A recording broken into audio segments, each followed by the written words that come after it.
వాక్య భాగాన్ని చదువుకుందాం. 18వ కీర్తనలు 18వ అధ్యాయము.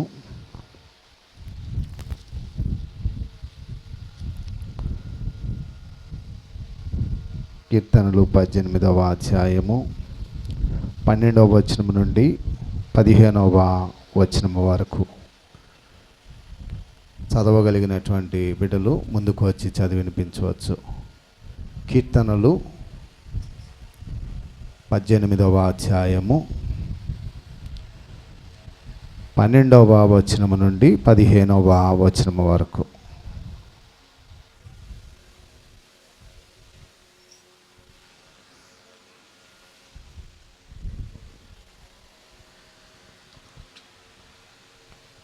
అందరికీ ప్రైజ్ లార్డ్. కీర్తనలు 18వ అధ్యాయము 12వ వచనం నుంచి 15వ వచనం వరకు చదువుకున్నాం. ఆయన సన్నిధి కాంతిలో నుండి మేఘములను వడగండ్లను మండుచున్న నిప్పులను దాటిపోయాను. యెహోవా ఆకాశమందు గర్జన చేసెను. సర్వోన్నతుడు తన ఉరుము ధ్వనిని పుట్టించెను. వడగండ్లను మండుచున్న నిప్పులను రాలెను. ఆయన తన బాణములను ప్రయోగించి శత్రువులను చెదరగొట్టెను. మెరుపులు మెండుగా మెరిపించి వారిని ఓడగొట్టెను. యెహోవా, నీ నాసికాంధ్రముల ఊపిరిని నీవు వాడిగా విడవగా నీ గద్దింపునకు ప్రవాహములు అడుగుభాగములు కనబడెను. దేవుడి వాక్యం దీవించును గాక.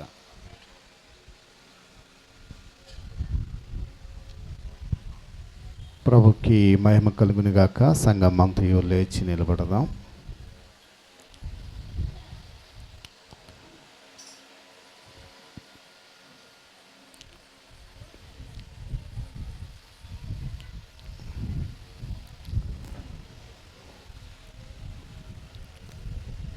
సార్వత్రిక సంఘానికి పరిశుద్ధుడైన యోహాను గారు రాసినటువంటి మొదటి పత్రిక 3వ అధ్యాయము మొదటి 3 వచనాలు ఎవరైనా చదవగలిగినటువంటి వారు ముందుకు వచ్చి చదివి వినిపించవచ్చు. యోహాను, పరిశుద్ధుడైన యోహాను గారు రాసినటువంటి మొదటి పత్రిక 3వ అధ్యాయము మొదటి 3 వచనాలు.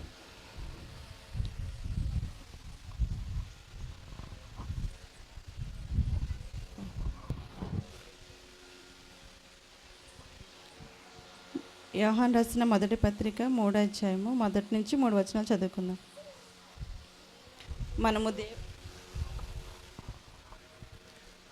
మనము దేవుని పిల్లలమని పిలువబడినట్లు తండ్రి మనకెట్టి ప్రేమను అనుగ్రహించిన చూడుడి. మనము దేవుని పిల్లలమే. ఈ హేతు చేత లోకము మనలను ఎరుగదు, ఏలయనగా అది ఆయనను ఎరుగలేదు. ప్రియులారా, ఇప్పుడు మనము దేవుని పిల్లలమై ఉన్నాము. మనమిక ఏమవుదామో అది ఇంకా ప్రత్యక్షపడలేదు, కానీ ఆయన ప్రత్యక్షమైనప్పుడు ఆయన ఉన్నట్టుగానే ఆయనను చూతుము గనుక ఆయనను పోలి ఉందుమని ఎరుగుదుము. ఆయన యందు ఈ నిరీక్షణ పెట్టుకునిన ప్రతి వాడును ఆయన పవిత్రుడై ఉన్నట్టుగా తన్ను పవిత్రునిగా చేసుకొనును. దేవుడు పరిశుద్ధ వాక్యం దీవించును గాక. ఆమేన్.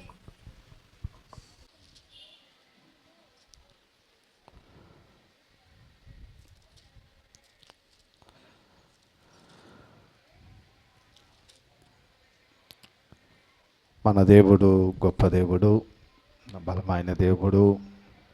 ఈ రీతిగా నిన్ను నన్ను నిలబెట్టి తన ప్రియమైనటువంటి బిడ్డలుగా మనందరినీ ఆయన చెంతకు, ఆయన సన్నిధికి చేర్చుకున్నందుకు ప్రభుకి మహిమ కలుగును గాక. హల్లెలూయా. ఈ దినము సంతోషంగా ఉన్నటువంటి వారందరూ కూడా గట్టిగా క్లాప్స్ కొట్టండి. మంచిది. ప్రభుకి మహిమ కలుగును గాక. మనమందరం కూడా దేవుని యొక్క ఆశీర్వాదాలు, దైవ ఆశీర్వాదాలు పొందుకునేవారు. చాలామంది మబ్బుగా ఉంది కదా అని అందరు దిమ్ముగా ఉండిపోయి ఉంటారు. కానీ మీరైతే మీరు దేవుని సన్నిధికి రాగానే మబ్బు పోయి వాళ్ళందరికీ అయ్యో టైం ఎంత అయిందని ఇప్పుడు అనిపిస్తుంది వాళ్ళకి. ఇప్పుడు ఎండ వస్తుంది. సో మీరందరూ కూడా దేవుని మహాకృప ఆశీర్వాదాన్ని పొందుకున్నారు. ప్రియులైనటువంటి బిడ్డలారా, చేరి వచ్చినటువంటి మీ అందరికీ ప్రత్యేకమైనటువంటి వందనాలు తెలియచేస్తూ, దేవుడు ఇంతటి మహాకృప కలగ చేసినందుకు ఆయనకు వెళ్ళలేని కృతజ్ఞతలు చెల్లిస్తూ ఉంటున్నాను. ఈ దినము మనకు ఏర్పాటు చేయబడిన వాక్య భాగాన్ని మనం జ్ఞాపకం చేసుకుందాం. చూడండి, 2వ వచనాన్ని జ్ఞాపకం చేస్తాడు. ప్రియులారా, ఇప్పుడు మనము దేవుని పిల్లలమై ఉన్నాము, మనము ఇక ఏమవుదుమో అది ఇక ప్రత్యక్షపరచబడలేదు, కానీ ఆయన ప్రత్యక్షమైనప్పుడు ఆయన ఉన్నట్లుగానే ఆయన చూతుము గనుక ఆయనను పోలియుందుమని ఎరిగెదము. పైవచనం, మనము దేవుని పిల్లలమని పిలువబడినట్లు తండ్రి మనకు ఎట్టి ప్రేమ అనుగ్రహించునో చూడుడి. మనము దేవుని పిల్లలమే. ఈ హేతువు చేత లోకము మనలను ఎరగదు, ఏలి అనగా అది ఆయనను ఎరగలేదు. ప్రభుకి మహిమ కలుగునిగాక. నా ప్రియమైనటువంటి దైవ సంఘమా, ప్రియమైనటువంటి దేవుని కుటుంబమా, ఈ దినము దేవుడు ఇచ్చినటువంటి మాట ఏమిటంటే దేవుని కుటుంబము, దైవ కుటుంబము, దేవుని కుటుంబము. గత వారము మనము తెలుసుకున్నాం. దేవుని కుటుంబం అంటే ఎవరు అంటే, ఎవడైతే క్రొత్తగా జన్మిస్తాడో, ఎవడైతే క్రొత్తగా జన్మిస్తాడో. ఒక అధికారితో, ఒక అధిపతితో తండ్రి మాట్లాడుతూ ఉన్నాడు, యేసు మాట్లాడుతూ ఉన్నాడు. ఎవరు ఆ యేసు అంటే, ఆయన పాపరహితుడుగా ఈ లోకంలోనికి వచ్చి ఆయన మాట్లాడుతూ ఉన్నాడు. ఆయనే అంటున్నాడు, అయ్యా నీ కుమారుడిగా ఉండాలంటే నేనేం చేయాలి అని అంటే ఆయన చెబుతున్నాడు. ఈ ఫ్యాన్ కూడా తీయండి అయ్యా, ఇది కూడా ఊగుతూ ఉంటుంది అటు ఇటు. సో ఆయన అంటాడు, మనము చదువుకున్నటువంటి మాటలో యోహాను శుభవార్త 3వ అధ్యాయము 3వ వచనములో ఒక ఆయన అడుగుతూ ఉంటున్నాడు, అమ్మా అందుకు యేసు అతను ఎవరు, నికోదేము అనేటువంటి వ్యక్తితో ఆయన అంటున్నాడు, అతనితో ఒకడు క్రొత్తగా జన్మిస్తే కానీ అతడు దేవుని రాజ్యమును చూడలేడు, ప్రత్యక్షపరచుకోలేడు. ఇది మాత్రము వాస్తవము. నువ్వు దేవుని పిల్లవాడివి, నువ్వు దేవునికి చెందినటువంటి వాడివి. ఆయన ఖడ్గము నీలో ఉన్నది, ఆయన నాసిక రంధ్రములను ద్వారా నీ హృదిలో ఆయన నింపాడు, నీలో నింపాడు. ఆయన శక్తిని నింపాడు, ఆయన బలాన్ని నింపాడు, ఆయన రూపాన్ని నింపాడు, ఆయన వెలుగు నీలో ప్రవహింపచేస్తున్నాడు. అందుకే అంటాడు, అయ్యా నువ్వు క్రొత్తగా జన్మించాలి, క్రొత్తగా జన్మించాలి. నేను నిజమే చెబుతున్నాను, విను అమ్మా, ఇవి వట్టి మాటలు కాదు, ఇది నిజమమ్మా అని యేసు, అయ్యా నువ్వు క్రొత్తగా జన్మించాలి, క్రొత్త హృదయాన్ని కలిగి ఉండాలి, తిరిగి జన్మించాలి. అప్పుడే దేవుని రాజ్యమును కలిగి ఉంటావు, దేవుని రాజ్యములో ఉండగలుగుతావు, దేవుని కుమారుడిగా నీవు నిలవగలుగుతావు. దేవుని సంఘములో నీవు రక్షించబడితే దేవుని బిడ్డగా నీవు పౌర హక్కుని కలిగి ఉంటావు, అధికారాన్ని కలిగి ఉంటావు, శక్తిని కలిగి ఉంటావు అని ఆయన జ్ఞాపకం చేస్తున్నాడు. ఆయన కుటుంబంలోనికి వచ్చినటువంటి వారు ఎలాంటి వారు? నూతనముగా జన్మించినటువంటి వారు.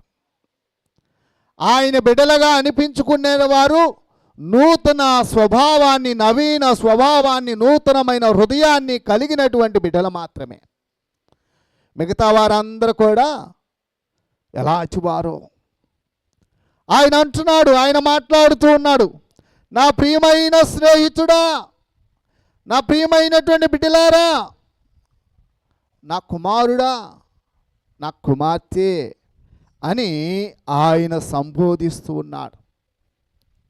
ఆయన ప్రేమ అపారమైన ప్రేమ ఆయన బిడ్డల పైన, ఎనలేని ప్రేమ ఆయన. ఆ ప్రేమకు అడ్డుకట్ట వేయలేనటువంటిది. దానినే అగాపే ప్రేమ అని గ్రీకులో అంటారట. గ్రీకులో అంటారంట, అది అగాపే ప్రేమ.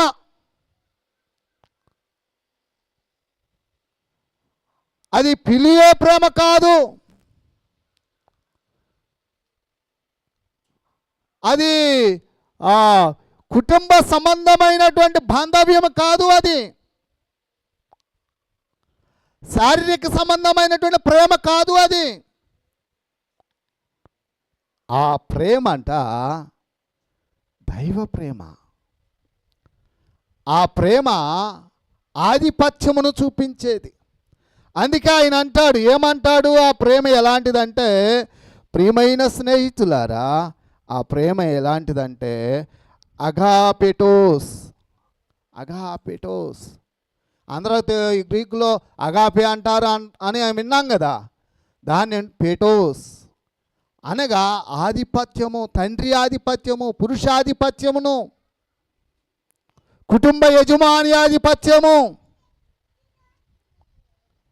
క్రీస్తునందు ప్రియమైనటువంటి బిడ్డలారా, ఆ ప్రేమ ప్రేమించబడినది. ప్రేమించబడినది.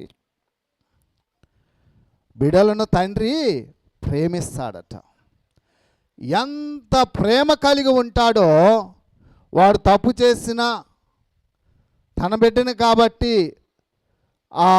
వాడిని ఏదో ఒక రూపాయన ఆ తప్పును ఖండించినా కొట్టినా ఎనలేని ప్రేమతో వాడిని హత్తును చేర్చుకొని మళ్ళా వాడి దగ్గర సంతోషాన్ని పొందుకునడానికి తండ్రి ప్రయత్నం చేస్తాడు. కోప్పడిన కుమారుడు మళ్ళా హత్తుకుంటాడు. కుమారుడుకు మంచి విషయాన్ని బోధిస్తాడు. ఆ ప్రేమకు అడ్డుకట్టలు ఉండవు. నీ భర్త నీ మీద కోప్పడినా మళ్ళా నిన్ను ప్రేమిస్తాడు. రాత్రికి వచ్చేలకనే ప్రేమించలేదనుకో, అది కఠినత్వం. నీవు నీ భర్తను రాత్రికల్లా ప్రేమించలేదనుకో, అది కఠినత్వము. మాంసపు హృదయం కాదు, దేవుని సంబంధి కాదు. నీ బిడ్డను నువ్వు ప్రేమించలేదనుకో, అది కఠినత్వము. వాడు దేవుని సంబంధి కాదు. ఈయన అంటాడు ప్రేమ మొదటి వచనం ఒకసారి చదవండమ్మా.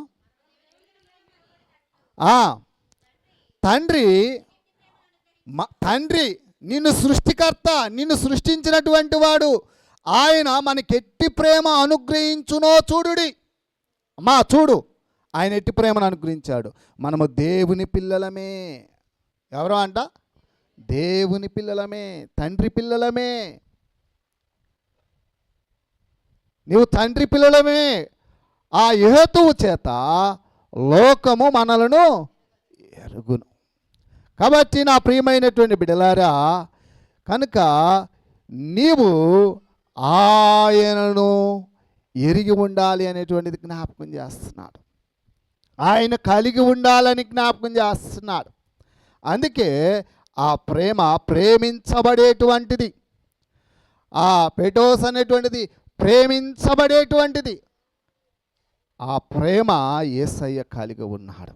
అందుకే 3 విషయాలు నీకు జ్ఞాపకం చేయాలని తెలియచేస్తున్నాను. 3 మాటలు మనము తెలుసుకోవడానికి ప్రయత్నం చేద్దాం. 3 విషయాలు ఏమిటి అంటే, 1 తండ్రి అయినటువంటి దైవ కుటుంబానికి చెందినటువంటిది ఆ ప్రత్యేకత, ఆ ప్రాముఖ్యతను గ్రహించాలి. రెండవది, ఆ దేవుని కుటుంబానికి చెందినటువంటి వ్యక్తిగా ఉంటే నీ యొక్క ఇన్వాల్వ్మెంట్ ఏంటి, నీ యొక్క ప్రమేయం ఏమిటి, నీ యొక్క పని ఏమిటి. 3, ఇదిగో దేవుని కుటుంబముగా ఉంటే నీ చర్య, మన చర్యలు, ఒకరి చర్య, ఒక పరస్పర చర్య, మన యొక్క పనులు ఏమిటి.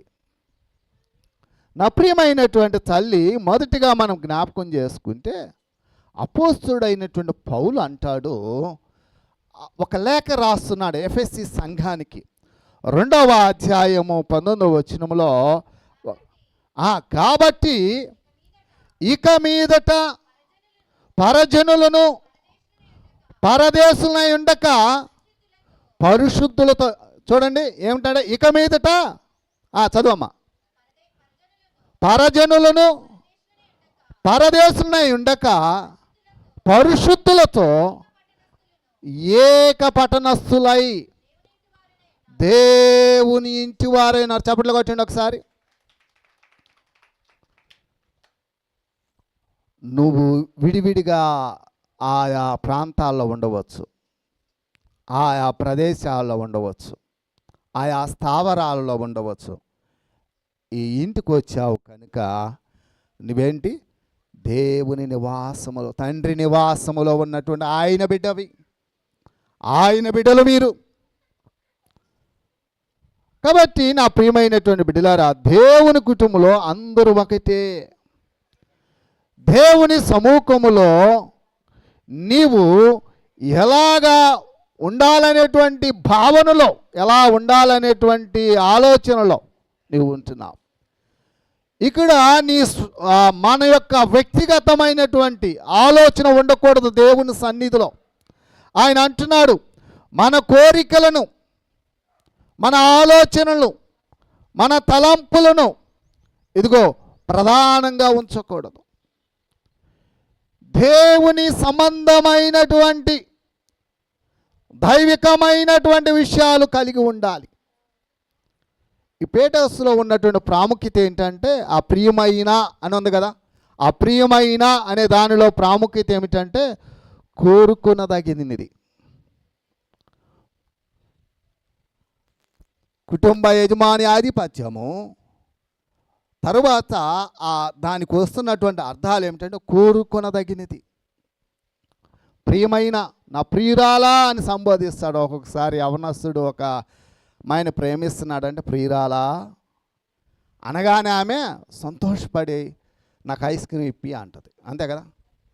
లేకుంటే పాప ఇనుక యవనస్తురాలు అయితే ఏమంటది, నా ప్రియుడా అనగానే అతను కూడా వెంటనే చేస్తాడు. పరమగీతాల్లో సొలొమోను భక్తుడు అంటాడు, నా ప్రాణేశ్వరి, నా ప్రాణేశ్వరి, నల్లనిదైన బహు చక్కనది. ఆయన అంటాడు ఆ మాట. సొలొమోను భక్తుడు, సంఘము బహు ప్రేమ కలిగినది. అలంకారబద్ధకంగా అక్కడ ప్రేమను అలాగా సంబోధిస్తూ ఉంటున్నారు. క్రీస్తునందు ప్రియమైనటువంటి బిడ్డలారా, ఆయన అంటున్నాడు ప్రేమించదగినటువంటిది, ప్రేమించదగినటువంటిది. షోల మీద నన్ను ఆకర్షించుము, నన్ను ఆకర్షించుము నా ప్రియుడా, నన్ను చూడు అంటే ఆ ప్రేమలో సంతృప్తి, ఆ ప్రేమలో ఏముంది, సంతృప్తి, ఆనందం. అందుకే ఆయన అంటాడు, నీవు దైవ కుటుంబానికి చెందినటువంటిది ప్రాముఖ్యత ఏమిటంటే మీరందరూ ఒకటే, మీరు ప్రేమించబడినటువంటి వారు, ప్రేమలో ముగ్ధులైనటువంటి వారు. కాబట్టి ఈ ప్రేమలో మీరు కలిగి ఉండవలసినటువంటి 3 విషయాలు జ్ఞాపకం చేస్తాను. ఏమిటంటే ఆ ఆ పనిలో ముఖ్యమైనటువంటిది ఏమిటంటే 19వ వచనంలో మనం చూస్తే విదేశీయులు అంటే తెలియని జనాంగము, తెలియని వ్యక్తులు మన మధ్యకు వస్తారు. రెండవ దానిలో ఉన్నటువంటి కలసికట్టుగా ఉండేటువంటి సమూహం, ఉమ్మడి సమూహము, ఉమ్మడి కుటుంబాలు, ఉమ్మడి కుటుంబము అంటే ముందుగా నిలిచినటువంటి కుటుంబాలు. తరువాత ఆయన జ్ఞాపకం చేస్తున్నాడు ఆ ఉమ్మడి వ్యక్తులు. తర్వాత ఆయన అంటున్నాడు సహజ ప్రయోజనాలకు దూరంగా ఉండేటువంటి సమూహముగా ఉండేటువంటి వారు. అంటే దేవుని బిడలుగా ఉండి దేవుని పనులకు దేవుని కార్యాలకు దూరంగా ఉండేవారు. వారెవరు? విదేశీయుల వలె దూరంగా దైవశక్తికి, దేవుని సన్నిధికి, దేవుని ఆత్మకు దూరంగా ఉంటారు. కుటుంబానికి దూరంగా ఉంటారు. కుటుంబంలో పడితే, లేకుంటే తండ్రి కొట్టాడని, లేకుంటే తల్లి కొట్టిందని దూరంగా కుటుంబాలను వదిలివేసి దూరంగా ఉండేవారు. విదేశీయుల వలె ఉండేవారు. ప్రియమైనటువంటి బిడ్డలారా, ఆయన జ్ఞాపకం చేస్తున్నాడు ప్రతి ఒక్కరు కూడా ఆయన ప్రత్యేకంగా జ్ఞాపకం చేస్తాడు. 4వ అధ్యాయం 16వ వచనం ఏమంటాడంటే, ఎఫెసీయులకు రాసిన పత్రిక, ఆయన శిరస్సై ఉన్నాడు. ఎవరై ఉన్నారంట? ఆయన శిరస్సై ఉన్నాడు. ఆయన నుండి సర్వ శరీరము ఏంటంట? చక్కగా అందముగా మార్చబడి తనలో ఉన్న ప్రతి ఒక్క అవయవము తన తన పరిణామము చొప్పున పని చేయుచుండగా ప్రతి కీలు వలన కలిగిన బలము చేత అతకబడి ప్రేమయందు క్షేమాభివృద్ధి కలిగినట్లు శరీరమునకు అభివృద్ధి కలుగు చేయుచున్నది. ప్రభుకి మహిమ కలుగును గాక. మన పక్కన ఒక స్టాచ్యూ ఉంది, చూసారా? గతములో చూసారా? ఒక 4 నెలల క్రితం చూసారా స్టాచ్యూ? గతంలో ఎలా ఉండేది? ఎవరైనా చూసిన వాళ్ళు చెప్పండి. చెయ్యి ఉండేది కాదు. తర్వాత ఇప్పుడు ఏమైంది? చెయ్యి అతికించారు. ఎట్లా? గమ్ము. ఆ గమ్ము ఎవరిచ్చారు? దేవుడు నీలో ఉంచాడట. కీలు చేత అతకబడినటువంటి ప్రతి ఒక్క అవయవము, శక్తి. నీ మోకాల్లో జిగురు కారిపోయింది కదా, జిగురు లేకుండా పోవడం వల్ల ఏమవుతుంది? నొప్పి వస్తుంది. ఆ జిగటను కలగజేసిన వాడెవరు? తండ్రి. నిన్ను ప్రేమించేవాడు. అదే అగాపే ప్రేమ, అంతు చిక్కని ప్రేమ. డాక్టర్లకు కూడా అర్థం కాదు కొన్ని సందర్భాల్లో. ఆ దైవ శక్తి, అతి కృప యేసయ్య కలగ చేస్తాడు. కనబడని దేవుని, కనబడని శక్తి, కనబడని ఆత్మ మన మధ్య అనుగ్రహించబడుతూ ఉంటుంది. కాబట్టి నా ప్రియమైన తల్లి, నీవు క్షేమముగా ఉండడానికి సంఘం చూస్తుంది. సంఘం నిన్ను గమనిస్తుంది. సంఘం ఎలా గమనిస్తుంది అంటే, ఎక్కడ ఇతడు సరిపోతాడు అని చూస్తుంది. ఒక స్ట్రక్చర్ సంఘములో ఉంటే, ఒక స్ట్రక్చర్, ఒక క్రమబద్ధీకరణ అంటారు. చక్కగా అమర్చబడును అని ఉంది కదా, మన అవయవాలకు చక్కగా అమర్చబడి ఉంది. దానికి ఒక స్ట్రక్చర్ ఉంది కాబట్టి ఎక్కడ ఏమో ఉన్నది పర్ఫెక్ట్గా చదువుతూ ఉంటున్నారు. ఎక్కడ ప్రాబ్లం ఉందో కనబడుతూ ఉంటుంది. ఇప్పుడు నాకు ఎక్కడ ప్రాబ్లం ఉంది? క్లియర్గా గాన వస్తుంది. ఏదో తేడాగా ఉంది, అవతల చెయ్యి తేడాగా ఉంది అని. సో క్రీస్తునందు ప్రియమైనటువంటి బిడ్డలారా, సంఘము కూడా, సంఘ నాయకత్వం ఏం చేస్తుందంటే కొందరిని చూస్తుందట. ఈడెక్కడ సరిపోతాడు, ఎక్కడ ఫిట్ చేయబడతాడు. రెండవది, ఎక్కడ అమర్చితే బాగుంటుంది, ఈ వ్యక్తిని, ఈ పిల్లవాడిని ఎక్కడ సరైన స్థానంలో ఉంచితే బాగుంటాడు, వాడు ఎలా ఉత్పత్తి అవుతాడు, ఎలాగ అటాచ్ చేస్తే బాగుంటుంది అని గమనిస్తుందట సంఘం. సంఘము ఇంకొకటి ఏమిటంటే మూడవదిగా వాడిని ఎలాగా అల్లాలి, వాడిని ఎలాగా నడిపించాలి అనేది గమనిస్తుందట. సో ఈ 3 పనులు సంఘములో సంఘ ఆధిపత్యము జ్ఞాపకం చేస్తుంది. సంఘ ఆధిపత్యము జ్ఞాపకం చేస్తుంది. అప్పుడు ఈ 3 విషయాలు ప్రాధాన్యతనిస్తే వాడు శక్తి కలిగి ఉంటాడు. వాడు ఆ వ్యక్తి విధేయత కలిగి ఉనికిని ప్రారంభిస్తాడు.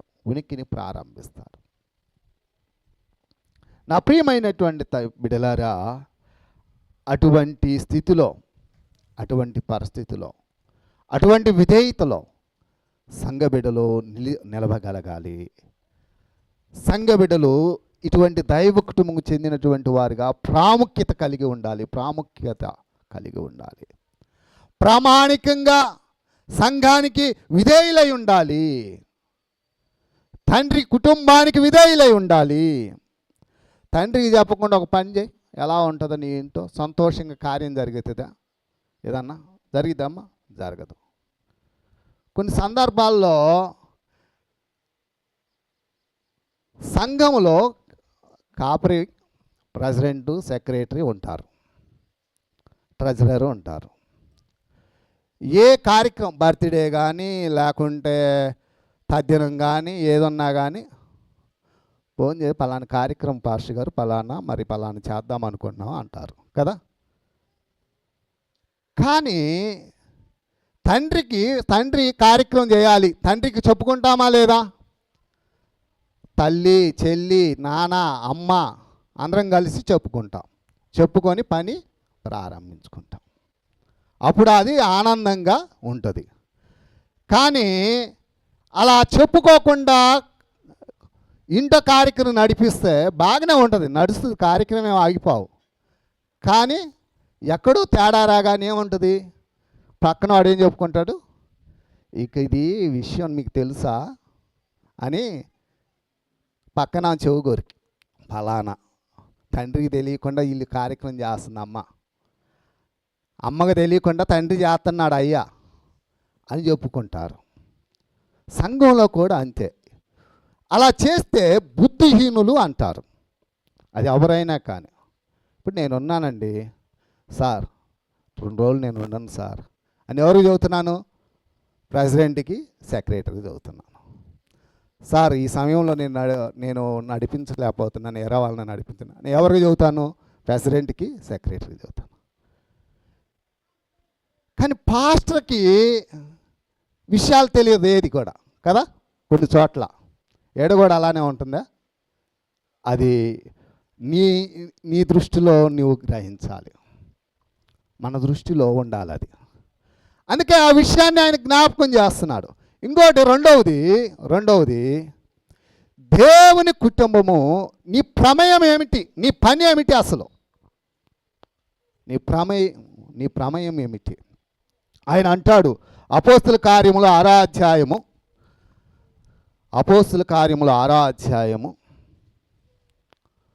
1-3 వచనాలలో బహు చక్కగా అక్కడ వ్రాస్తాడు. అక్కడ ఒక్కళ్ళు చదవండి అమ్మా.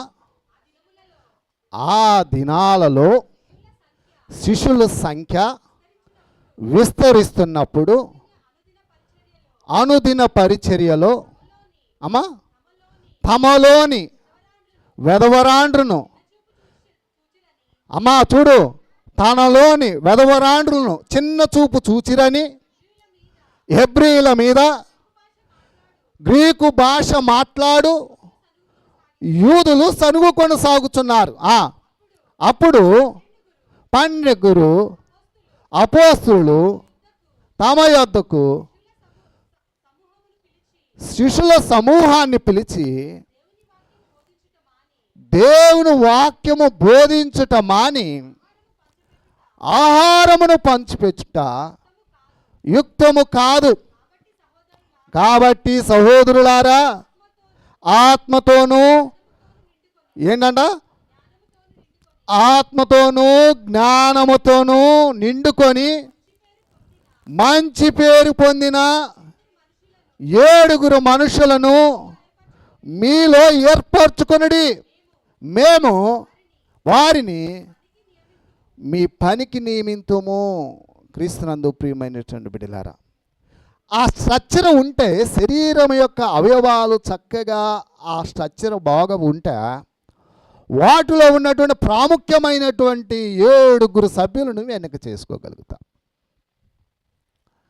అది లేకపోతే అంత గలిబిజి, వాడికి ఆత్మ ఉండదు, జ్ఞానం ఉండదు. ఏం చేస్తాడు? బుద్ధిహీనులుగా ప్రవర్తిస్తూ ఉంటాం. కుటుంబంలో కుమారుడు బుద్ధిహీనుడిగా ప్రవర్తిస్తాడు.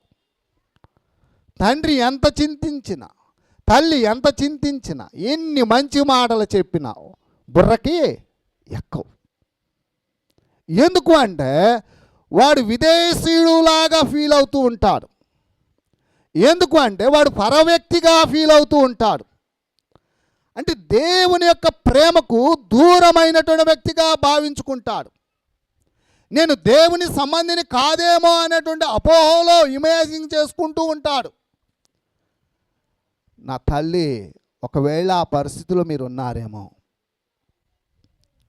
ఆ స్థితిలో ఉన్నారేమో, కానీ ఆయన అంటాడు, ప్రియమైనటువంటి నా బిడ్డలారా, నువ్వు దేవుని బిడ్డవి, నువ్వు దేవుని కుమారుడువు, దేవుని ఆత్మచేత జ్ఞానము పొందుకొని నిండి పొంగి పొర్లేటువంటి స్థాయిని దేవుడు కలగజేస్తాడు. నేను అలా ఉంచాను, మీరు అలా నడవండి, కీలుని మీకు రాస్తూ ఉన్నాను, సరిచేసుకోండి, అమర్చేసుకోండి అని ఆయన సంబోధిస్తూ వారంట అక్కడ సమూహంగా కూడినటువంటి వారిని కొందరిని గురించి సనుక్కుంటున్నారట. కొందరు వ్యక్తులని సనుకుతూ ఉంటున్నారు. హెబ్రీలు, గ్రీకులు, యూదులు పురుషాధిక్యం కదా. యూదుల ఉద్దేశం ఏమిటి? భారతదేశ సాంప్రదాయంలో బ్రాహ్మణాధిపత్యం. అంటే ఇక్కడ కూడా పురుషాధిక్యత నాకు చూపిస్తూ ఉంటాడు. యూదులకు కూడా అదే పురుష ఆధిపత్యమే. సమానత్వాన్ని మిస్ అవుతూ ఉన్నారు. సమానత్వం కలిగి ఉన్నావురా బాబు, నువ్వు దేవుని బిడ్డవి, దేవుని కుమారుడివి, దేవుని ఆత్మచేత జ్ఞానము కలిగి నడువు. అవి దేవుడిచ్చేటువంటివి, దేవుడు అలంకరించినటువంటివి, అవి దేవుని కలగజేసినటువంటి ప్రసాదం, వరము, అది దేవుడిచ్చినటువంటిది. సమానత్వం కలిగి, సమానము కలిగి దైవ కుటుంబంలో నువ్వు ఉండాలి. అందుకు ఆయన అంటాడు, కుటుంబానికి తోడ్పడు, కుటుంబానికి సహకరించు. కుటుంబానికి సహకరిస్తే ఆ సహకారము వలన చాలా సంతోషం వస్తుందట, చాలా ఆనందం వస్తుంది, ఉత్తేజం వస్తుంది, ఇంకా పని చేయడానికి ఇష్టపడతారు, సహకారం వస్తుంది. కాబట్టి మనమందరము కూడా ఆలోచించి దేవునికి సంబంధించినటువంటి పనిగా, దేవునికి సంబంధించినటువంటి వ్యక్తిగా, దేవునికి చేయవలసినటువంటి పనులు చేయగలిగి ఆయనకి ఇవ్వగలిగినది ఇచ్చి ఆయన మహిమను పరిచి ఆయన బిడ్డగా నువ్వు ఎదగాలని జ్ఞాపకం చేస్తున్నాడు. కుటుంబంలో అలాగ ఒకరికొకరు సహకరించుకుంటూ కొనసాగించబడాలి. అలాగ కొనసాగించబడితే కీర్తనకారుడు అంటాడు, 133వ కీర్తన 1-2 వచనాలు, సహోదరుల ఐక్యత కలిగి నివసించుట ఎంత మేలు, ఎంత మనోహరము, అది తల మీద పోయబడి ఆరోను గడ్డ మీదగా కారి అతని అంగీల అంచు వరకు దిగజారిన పరిమళ తైలము వలె ఉండును. క్రీస్తునందు ప్రియమైనటువంటి బిడ్డలారా, ఆ దినాలలో వస్త్రధరణ ఉండేది. అహరోను యాజకత్వం చేసేటప్పుడు ఒక అంగీ వేసుకునేవాడు. ఆయన సమూహాన్ని ఆధ్యాత్మికంగా నడిపిస్తూ ఉంటున్నటువంటి సందర్భం. అటువంటి సందర్భంలో ఆ అంగి, ఆ దట్టి అదంతా కూడా ఆ తైలం పోసినప్పుడు తడిచిపోతుంది. ఆనందముతో నిండుకున్నాడు, ఆత్మచేత నింపబడ్డాడు, దైవ జ్ఞానాన్ని పొందుకున్నాడు, దేవుని యొక్క శక్తిని పొందుకున్నాడు.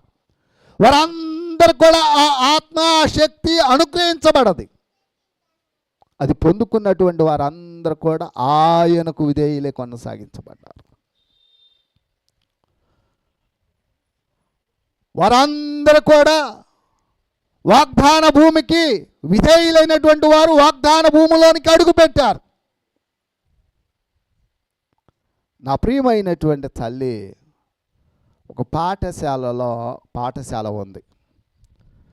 9th క్లాస్ పిల్లలకు లేకుంటే 10th క్లాస్ పిల్లలు అనుకోండి, వారికి ఒక ప్రాజెక్ట్ ఇచ్చారు. 3 గ్రూపులు అప్పగించారు, 3 గ్రూపులు చేశారు డివిజన్గా. ఆ 3 గ్రూపుల్లో ఒక ప్రాజెక్ట్ ఇచ్చి చక్కగా డ్రాయింగ్ వేసి ఒక ఏదైనా కానీ విద్యుత్తుని ఎలా తయారు చేస్తారు, లేకుంటే ఒక మనిషిలో ఏ యొక్క అవయవాలు, ఈ ఉదర భాగం యొక్క స్ట్రక్చరు ఎలాగా అవి కొనసాగించబడుతున్నాయి, జీవ ప్రక్రియ ఎలా కొనసాగించబడుతుంది. మూడవదిగా ఇంకొక ప్రాజెక్టు అప్పగించారు, లేకుంటే డ్యాముని ఎలా కట్టాలి అనే ప్రాజెక్టుని. ఈ 3 ప్రాజెక్టులు ఇచ్చారు. అందరూ ఎవరి పనిలో వారు బిజీగా ఉన్నారు. ఒక ప్రాజెక్టు కట్టినటువంటి వాడు, విద్యుత్తును తయారు చేసేటువంటి ప్రాజెక్ట్ అనుకోండి, అది రెడీ అయిపోయింది. పేరు కాడ ఒకరు చర్చించుకుంటున్నారు. ఏ పేరు పెడితే బాగుంటుంది అని అందరూ చర్చించుకుంటున్నారు. వీరిలో ఆ పేరుకు సరైనటువంటిది కాదని అందరూ హెచ్చరించుకుంటూ టైం అయిపోతుంది. ఇక్కడ ఒక శ్లోకం వదిలాడు, ఇక 10 నిమిషాలు మాత్రమే, 10 నిమిషాల్లో మీరు అందరు ఇక్కడికి ఇక వచ్చేయాలి, మీ ప్రదర్శన చూపించాలి అని జ్ఞాపకం చేశారు. ఆ 10 నిమిషాల్లో వీళ్ళు ముందుకు వెళ్ళాలి. ఎవరు ముందు వెళ్ళి నిలబడతారో వారికి మొదటి ప్రైజ్. అప్పుడు ఆలోచించాడు, చూశాడు, అందరిని చూస్తున్నాడు. అందరూ బిజీగా ఉన్నారు, పూర్తయినటువంటి వారు ఉన్నారు. ఒకడు సీరియస్గా లేచి, మీరందరూ ఏకీవించండి, ఇది డాల్ఫిన్ ప్రాజెక్ట్ అనేసి పేరు పెట్టేసి మీరు అందరు రండి అన్నాడు. అందరూ అడిచారు. ఒక్కసారిగా వాడిని ఏకీభవించి ఆ డాల్ఫిన్ అయిపోయింది అనేసి కేకలు వేసి వాళ్ళకని అందరు కలిసికట్టుగా ఒక్కసారిగా వారు కేకలు వేసి అందరూ ఆశ్చర్యపోయారట. వీళ్ళు ఇంత త్వరగా పేరు కూడా ఫిక్స్ చేసి త్వరగా చూపించారు అని వెంటనే వారిని పిలిచి స్టేజ్ మీదకు పిలిచారట. సమూహం అంతా, ఆ గ్రూప్ అంతా కేకలు వేసుకుంటూ ఒకటిగా చేర్చబడి నిలబడ్డారట. సహోదరుల ఐక్యత కలిగి ఉండట ఎంత మేలు, ఎంత మనోహరం. చప్పట్లు కొట్టిండి ఒకసారి. ఆ రీతిగా మీరు ముందు ఉండాలి, ఆ రీతిగా మనం అందరం ముందు నిలిచి ఉండాలి, ఆ రీతిగా మనం అందరం కూడా ముందుకు కొనసాగించబడాలి. మూడవది, దైవ కుటుంబానికి చెందినటువంటి వ్యక్తిగా నీ యొక్క చర్య, క్రీస్తునందు ప్రియమైనటువంటి బిడ్డలారా, 3వ అధ్యాయంలో 10వ వచనంలో ఒక మాట ఉంటుంది. ఏముంటుంది?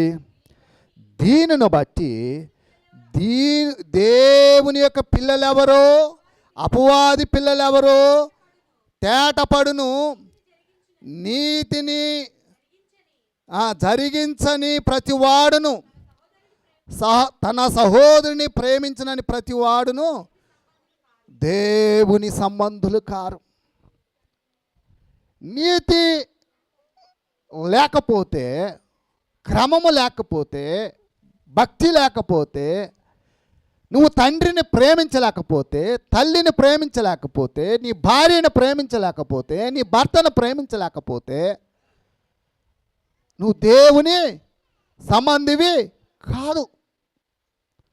నా సంఘమా, ఆయన అయితే అంటాడు, నువ్వు ప్రియమైనటువంటి వాడవు, నువ్వు దేవుని సంబంధివి, నువ్వు దేవుని యొక్క బిడ్డవు. దేవుని యొక్క కృపచేత ఆయన ఇచ్చినటువంటి ఆత్మ ద్వారా నడిపించబడుతున్నటువంటి వ్యక్తివి నువ్వు. కాబట్టి నీవు ఇదిగో నీ చర్య ఇదిగో ఒకరినొకరిని ప్రేమించుకునేటట్టుగా ఉండాలి. ఒకరినొకరిని ఇదిగో బలపరుచుకునేటువంటి బిడ్డగా మీరు ఉండాలి. ఒకరినొకరిని మీరు తీర్పు తీర్చుకోకండి. వాడి మీద ఈడి మీద వాడు, వాడికి వీడు తీర్పులు తీర్చుకోకండి. రోమాలో అంటాడు, సంఘానికి ఆయన జ్ఞాపకం చేస్తాడు, ఇది తలనొప్పి అని అంటాడు. ఒకరినొకరిని పరిచర్య చేసుకోండి, ఒకరికొకరు పని చేసుకోండి, ఒకరినొకరిని ప్రోత్సహించుకోండి, ఒకరికొకరు సహకారం చేసుకోండి అని ఆయన జ్ఞాపకం చేస్తాడు. గలతీ 5:13. ఈ యోహాను 3వ అధ్యాయం అంతా చదువుకోండి ఇంటికి వెళ్ళి. తరువాత అంటాడు, ఒకరినొకరు సహించుకోండి, ఒకరికొకరు సహించుకోండి. భర్త భార్యను సహించాలి, భార్యను భర్త సహించాలి, తప్పదు. ఇది దేవుని పని. బిడ్డలు తల్లిదండ్రులను సహించాలి, అంతే. బిడ్డలను తండ్రి తల్లి సహించాలి. ఆ రీతిగా ఒకరినొకరు క్షమించుకొని ఉండాలి. కుటుంబ వ్యవస్థలో నేను ఒకసారి జ్ఞాపకం చేశాను, మొన్న రీసెంట్గా వివాహంలో. క్షమించడం అనేది బరువైనటువంటిది. గౌరవించాలా, విధేయత ఉండాలా, ప్రేమించాలా, ఇవన్నీ జనరల్గా చెప్పుకుంటూ పోతాం. వాడు ప్రేమిస్తాడో, గౌరవిస్తాడో, విధేయతుడై ఇవన్నీ కనబడతాయేమో, కానీ క్షమించే గుణమే చాలా బలమైనది. క్షమించే గుణం ఉంటే ఆ కుటుంబం ఎప్పుడు సంతోషమే. క్షమించే గుణం లేకపోతే ఆ ఇల్లు ఎప్పుడూ ఏదో ఒక రచ్చ. అది నా కుటుంబం అయినా సరే.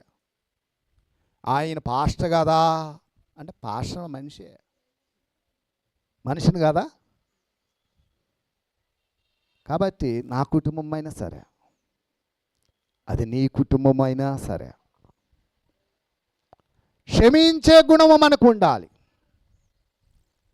క్షమాగుణము ఉండి ఒకరినొకరు హెచ్చరించుకుంటూ,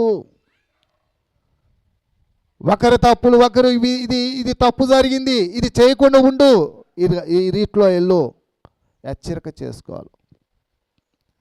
హెచ్చరిక చేసుకుంటూ ఒకరినొకరిని మరియు ఓదార్చుకుంటూ మనము కొనసాగించబడితే వారు దేవుని కుటుంబము. అటు దేవుని కుటుంబము వర్ధిల్లుతూ ఉంటుంది, అటు దైవ కుటుంబము అభివృద్ధి చెందుతూ ఉంటుంది. మీ ఇరువురు మధ్య మీ చర్యలు, మీ పనులు, మీ బంధము ఆ రీతిగా ఉండాలి. అలా ఉండగలిగినప్పుడు దేవుని సంఘము, దేవుని కుటుంబాలు బహుగా ఆశీర్వదించబడి మరి దైవ కుటుంబంగా ఆయన జ్ఞాపకం చేస్తున్నాడు. ఏమంటున్నాడు ఆయన? ఇదిగో దేవుని పిల్లలమని పిలువబడినట్లు తండ్రి మనకి ఎట్టి ప్రేమ అనుగ్రహించునో చూడుడి. నువ్వు దేవుని పిల్లవాడివే, లోక సంబంధివి కాదు, పరవ్యక్తివి కాదు. దేవుని కుటుంబంలో, నువ్వు దైవ కుటుంబంలో నీవు ప్రాముఖ్యత కలిగి ఉండు. దైవ కుటుంబంలో నీ యొక్క పని, నీ ప్రమేయము చూపించు. దైవ కుటుంబములో నీవు చూడు పౌరాకు కలిగినటువంటి వాడుగా మీ యొక్క సంబంధ బాంధవ్యాన్ని వ్యక్తం చేయి. తీర్పు తీర్చుకోకండి, సహకరించుకోండి, ప్రోత్సహించుకోండి, హెచ్చరిక చేసుకోండి, క్షమించే గుణం కలిగి ఉండండి, ఓర్చుకోనండి. నా తల్లి, నీకోసమే ఆయన ప్రాణం పెట్టాడు. నిన్ను సృష్టించి నువ్వు పతనమైపోతుంటే ఆయన తట్టుకోలేక ఆయన త్యాగం చేసి నీకోసం తన ప్రాణాన్నిచ్చి మరణం చెంది తిరిగి లేచి పునరుద్ధారుడిగా నిలిచి చరిత్రలో ఎవరు చెయ్యని కార్యము నీ కోసము ఒక తండ్రిగా నిన్ను సృష్టించిన వాడిగా ఆయన చేసి ఆయన దినమెల్లా చేతులు చాస్తూ ఉన్నాడు. నా కుమారుడా, ఓ నా కుమార్తె, ఎటువైపు చూస్తున్నావు? ఎటు వెళుతున్నావు? నువ్వు దేవుని బిడ్డవి. దేవుని ఆత్మచేత నింపబడు, దైవికమైన జ్ఞానాన్ని కలుగు, దేవుని శక్తి చేత దేవుని దయతో ఈ వర్ధిల్లు. ప్రార్థన చేసుకుందాం.